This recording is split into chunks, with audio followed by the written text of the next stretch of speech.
నిజంగా సెల్యూట్ చేయాలి వాలంటీర్లందరికీ కూడా. ఎక్కడా కూడా స్వార్థం లేదు, ఎక్కడా కూడా కుళ్ళు కుతంత్రాలు లేవు, రాజకీయాలు చూడడం లేదు, పార్టీలు చూడడం లేదు. అర్హత ఉంటే చాలు నేరుగా వాళ్ళ ఇళ్ళకి వెళ్ళి తలుపులు కొట్టి అక్క నీకు ఈ మేలు జరిగింది అని చెప్పి చేతిలో డబ్బు పెట్టి వస్తూ ఉన్నారు. వ్యవస్థలోకి ఈరోజు చూస్తే ఈ 18 నెలల కాలంలో దాదాపుగా 4 లక్షల మందికి ఈరోజు గ్రామ వాలంటీర్లు దాదాపుగా 2,60,000 చిల్లర.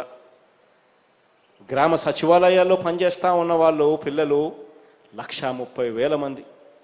అక్షరాల దాదాపుగా 4 లక్షల పైచిలుకు మంది ఈరోజు మన గ్రామాలలోనే మన కళ్ళ ఎదుటనే చిరునవ్వుతో నవ్వుతూ సేవలు మన పిల్లలే మనకు అందిస్తూ ఉన్న పరిస్థితి ఈరోజు గ్రామ స్వరాజ్యంలో చూస్తూ ఉన్నామని చెప్పి కూడా ఈ సందర్భంగా తెలియజేస్తా ఉన్నాం.